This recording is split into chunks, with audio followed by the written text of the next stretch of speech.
In his light brown derby and his bright green tie, he was quite the handsomest of men. I started to yen, so I counted to 10. Then I counted to 10 again.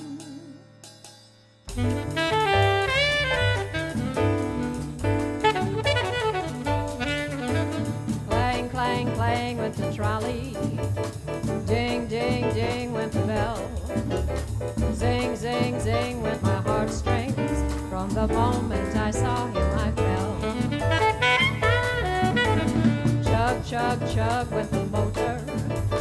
Bump, bump, bump went the brake. Thump, thump, thump went my heartstrings. When he smiled I could feel the car shake. Were musical influences a part of your life? Were they kind of your escape? They probably were, because my first encounter with wanting to be a singer, dancer, was when I saw Shirley Temple. I think I was 2 years old, and my mother took me to the movies, and I remember that, at least I was told, that I stood up in this seat and screamed, "Did you see her fall on her ass?" When I was very little, they used to stand me up on the kitchen table and I would sing, and they'd give me nickels or pennies or whatever they gave me. And during the years when my father was quite a radio guy, and he did a lot of repairing radios and things like that. And we had one of those big old radios that has those speakers in the front, you know, those things that look like the jukeboxes. And I would sit on the floor with my head in the speakers and listen to the radio and sing along with the radio. My whole life as a youngster was bouncing around from one relative to another. I lived with aunts and uncles and lived out on the farm and slept in beds where 4 or 5 kids had to sleep in one bed at a time. And we had the outhouse, and I used to go out and climb the windmills and things like that. The only audition, or the first audition that I had, was when I applied for the part for Guys and Dolls. I was in Grand Rapids at the time, and they were doing local theater production of Guys and Dolls. And I had taken a half dozen or so singing lessons, probably more stage presence or breathing or that sort of thing, because the voice, it kind of was always there. Whatever it was there.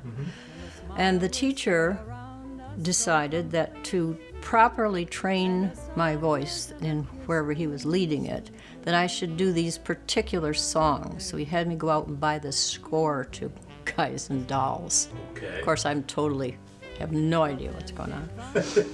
And so after I worked on 2 or 3 of the songs from that, and then he said, well, you know, I think that you ought to come in to class and you ought to dress up like for that part.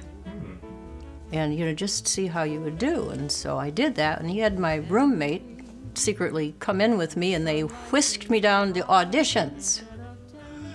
Much to your surprise. I'm like, are you kidding? So they whisked me down to the auditions, and I auditioned for the part, and they closed the auditions. They said, she's got it. When I was able to do that is when I came to Michigan. I took a job with the Michigan State Senate. Okay. And it was there where I was able to actually make a decent living. I no longer was married and didn't have to deal with people deciding what I should and should not do. And I decided that I wanted to start singing again, and so I sought out someone who could play piano in any key, because I never know what key I sing anything in. And so I found Sandy Eisenson, who could play anything in any key if you just ask. Listen to me sing. Yeah. For about an hour. He kept saying, well, now what do you want to sing? Now what do you want to sing? And then he said, well, what do you want from me? And I said, well, I just want a list of more songs, and so I would know the keys that I do them in if I get up to sing with someone. And he said, I don't have time for that. You should be singing somewhere. Go get us a job. Huh. So I went out the next week and went to the Odalise restaurant downtown and got a job singing with the grand piano and Sandy playing the grand. It was when I met Fred Mitchell Jr. here in Lansing that I discovered the jazz. So I did a lot of musical comedy and I wandered into flower drum song, and I was Adelaide and Guys and Dolls, and I was Penny and You Can't Take It With You, and the comedy routines. And I've always been willing to be very foolish and see if I can make people laugh. And just a little bit tasteless. Wonderful tunes in here. Now, I see dates. Are these when the songs were written? Yes, 1929. Oh, yes, I do songs that were written slightly before I was born in 1932. Sometimes I will do a whole program and try to keep that era in mind, especially when I do programs for like Bircham Hills and senior residences. Sure. They love the old songs. Yes. Love the old songs. I'm always going around to wherever there's jazz and jam sessions and so on, and they used to have jazz at some hotel that was down in the South End near the Myers. I can't tell you what it's called now or then. But there was a quartet playing down there, and I went down. I think Paul Chambers was playing the bass, and Tony somebody was playing the drums, and I went in there and sat down, and I said, Tony was sitting at a table, and I said, who's the guy on the piano? He said, I don't know, they call him Doc. He's from MSU, I don't know who he is, but they call him Doc. So he fiddled around over there, and then he came and sat with us. So I asked him what his name was, and found out that he was the doctor whom I had hired to do peripheral therapy workshop at the Massage Association, because I was the conference director for the Massage Association conference that year. So I'd hired 2 or 3 doctors doing different varieties of massage therapies. And I said, I remember you. I hired you to do this. And so I asked him to play a song for me in a key of whatever, and he could do it without any music. Wow. And so after it was over, he said he'd like to come over and do some work with me. And I was living in the other side of this complex at the time. I had a different piano. And he came over, and my neighbor came down from upstairs, and we sat there, and we played and sang for 3 hours. Wow. And after that, I worked with Fred for years and years and years. I occasionally would work with Sandy again, but it was, my whole life had been given to jazz at that point. I'd found what I wanted to do. It's a very, very tough business to be in because of the insistence on my part that I am not a singer, I am a poet. My interest in music is to tell stories. It's to sing from the heart. Right.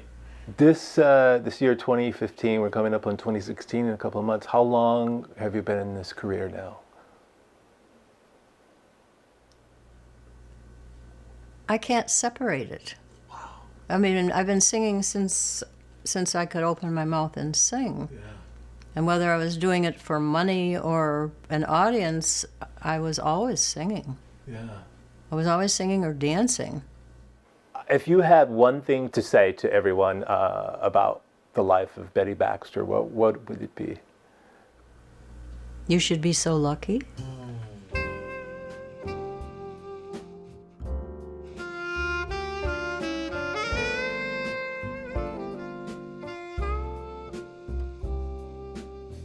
Songbird sings from the heart. Each word can tear you apart.